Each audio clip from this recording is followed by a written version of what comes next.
La princesse qui n'avait pas de royaume.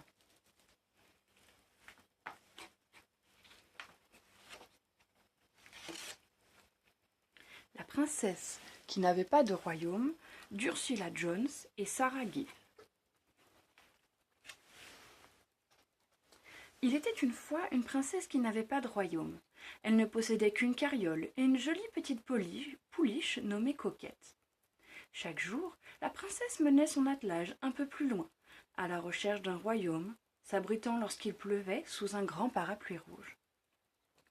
Et chaque jour, les gens l'interpellaient sur son passage. « Ohé, princesse, avez-vous trouvé votre royaume ?» Alors elle souriait tristement et secouait la tête. Mais tout le monde s'accordait à dire qu'elle était bien une vraie princesse, même sans royaume. D'abord, elle en avait tout l'air.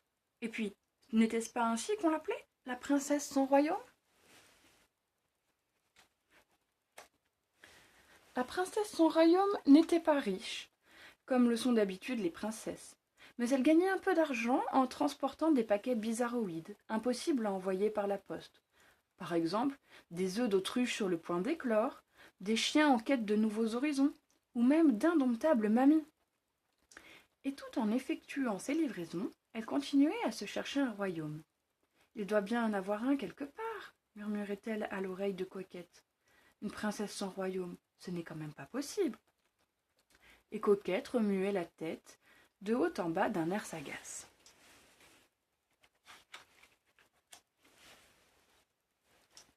La princesse sans royaume était très polie. Chaque fois qu'elle passait devant un château, elle s'arrêtait pour en saluer les habitants. Un beau matin, sa carriole remonta donc au trot l'allée du palais de la grande-duchesse Marie-Jacotte. Voyant à quel point la princesse était jolie, celle-ci fronça les sourcils et secoua son bouffon pour le réveiller. « Cours porter ça à mon fils, le prince parfait !» lui ordonna-t-elle, en lui tendant une bourse de pièces d'or, et dis-lui d'aller faire un tour en bateau toute la journée. Elle ne voulait pas que le prince parfait rencontre la princesse, de crainte qu'il ne tombe amoureux d'elle. En effet, à quoi peut bien servir une épouse sans royaume ? Puis, la grande-duchesse envoya chercher ses 6 filles pour qu'elles goûtent avec la princesse. Le thé ne fut pas servi dans la vaisselle la plus fine, et les petits gâteaux n'étaient pas les plus délicats, parce que c'est toujours comme ça pour les princesses sans royaume. Mais le bouffon lui raconta ses meilleures blagues, et la princesse rit aux éclats, bien que la grande-duchesse n'ait pas tout compris. Avant son départ, les 6 jeunes filles l'entraînèrent dans leur chambre et lui offrirent leurs vieilles robes. « Cela ne vous dérange pas, toutes ces nippes d'occasion ?» lui demandèrent-elles en gloussant de rire. Mais la princesse les remercia parce qu'elle savait qu'elle tirerait un bon prix de ses nobles atours. Quant au bouffon, il lui offrit une de ses paires de collants rouges, parce qu'il avait peur qu'elle n'ait froid aux pieds. Puis, la princesse descendit à l'écurie retrouver Coquette, qui partageait quelques brins d'herbe avec un grand cheval au regard ténébreux. « Formidable, Coquette, lui dit-elle, tu t'es fait un ami. » Ensuite, elle s'en alla revendre les riches parures et les tenues de gala. Mais la princesse garda pour elle les collants rouges. À quelque temps de là, la princesse fit comme souvent une pause à la bibliothèque afin de lire le journal. On y disait que le prince du pays allait être couronné roi ce même jour, et que toute la noblesse était invitée à la cérémonie. La princesse courut tresser de fleurs des champs la crinière de Coquette, puis elle mit ses collants rouges. « Au galop, ma Coquette, il ne faut pas rater ça !» Et elles filèrent comme le vent. Elles arrivèrent juste à temps pour se joindre à la longue procession de carrosses dorées, d'élégantes calèches et de landaux d'argent qui se dirigeaient vers le palais royal. Mais personne ne les attendait. « Qui êtes-vous » haletela un majordome épuisé. « La princesse sans royaume, » répondit-elle. Il lui fit une demi-révérence, parce que c'est toujours comme ça pour les princesses sans royaume, et alla lui chercher un tabouret. Pas de royaume, pas de chaise. « Qui est-ce » demandaient les gens en se haussant sur la pointe des pieds pour apercevoir la jolie princesse. À ce moment, le prince fit son entrée pour le couronnement. Lorsqu'il passa devant elle, il lui fit un clin d'œil amical.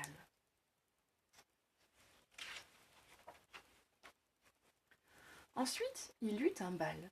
L'orchestre se mit à jouer, et les invitait à danser. La princesse adorait danser, et elle valsa presque tout le temps avec le nouveau roi. Ses collants rouges virevoltaient et flamboyaient sur le parquet brillant. Elle s'amusait comme une petite folle dans leur lourde robe brodée. Les autres princesses fulminaient de jalousie.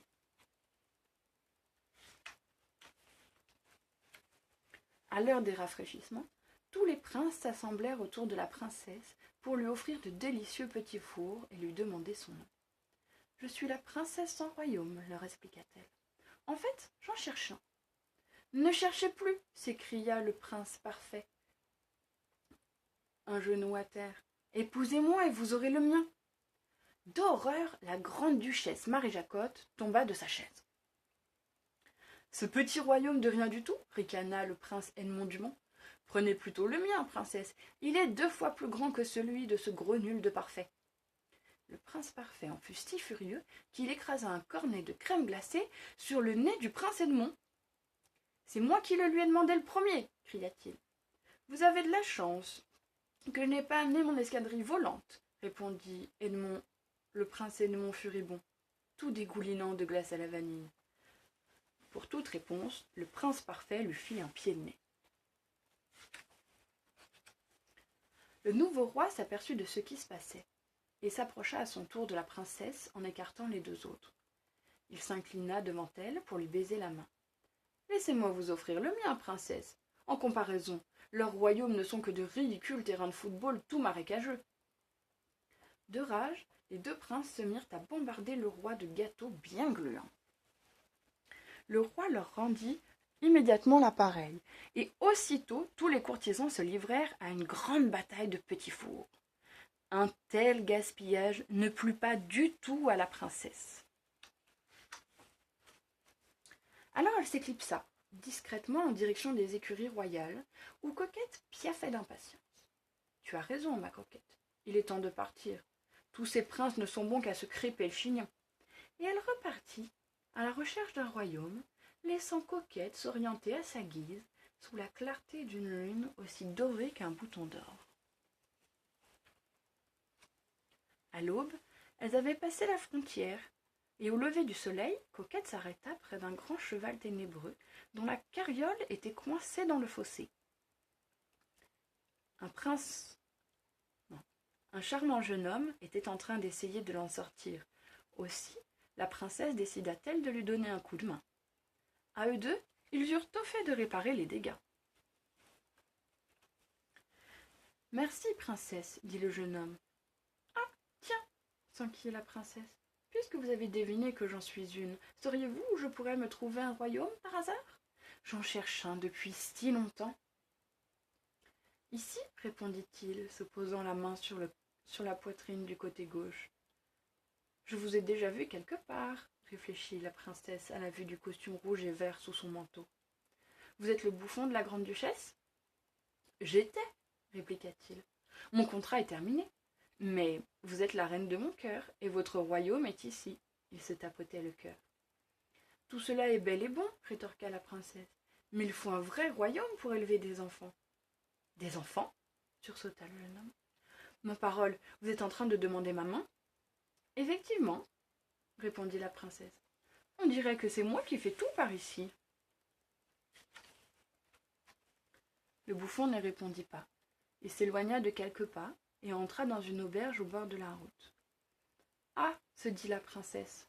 Bon, c'est fini alors. » Toute triste d'un seul coup, elle grimpa dans sa carriole. « Allez, ma Coquette. » Mais Coquette ne broncha pas, les yeux dans les yeux du grand cheval ténébreux.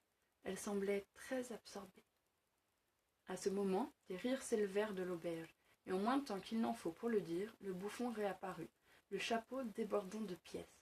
« Toute blague mérite salaire, constata-t-il avec satisfaction. « Allons prendre notre petit déjeuner. »« D'accord, sourit-elle, aussi rayonnante que le soleil matinal. Voici ce que nous allons faire, déclara-t-il un peu plus tard, la bouche encore pleine de brioche. Moi, je continuerai à raconter des histoires drôles, pendant que toi, tu livreras tes paquets. Ensemble, nous nous débrouillerons très bien. » Et c'est ce qu'ils firent, même si la princesse rêvait encore à son royaume. Un beau jour, un paquet arriva pour elle de la bibliothèque. À l'intérieur, elle découvrit son grand parapluie rouge. « Formidable !» s'écria-t-elle. « Je ne savais pas où je l'avais perdu. » Mais eux savaient très bien où l'envoyer, remarqua le bouffon, et il lut l'adresse à haute voix. Pour la princesse d'ici et là, et de partout. Puis il claqua des doigts. « Bon sang, mais c'est bien sûr, le voilà ton royaume !» La princesse le regarda perplexe. « Tu veux dire que je suis la princesse d'ici et là et de partout ?» Il hocha la tête. « C'est absolument impossible, » affirma-t-elle, et il parut tout déconfit. Mais elle ajouta en souriant, aussi rayonnante qu'un soleil d'été. « S'il s'agit bien de mon royaume, alors cela signifie que j'en suis la reine, et toi, le roi. » Il lui rendit son sourire. « Allons visiter notre royaume, dit la nouvelle reine. » Et c'est ainsi que le roi et la reine d'ici et là et de partout partirent en exploration au fil du temps. Leurs enfants retrouvèrent place dans les carrioles, tandis qu'aux côtés de Coquette, un charmant poulain noir batifolait gracieusement.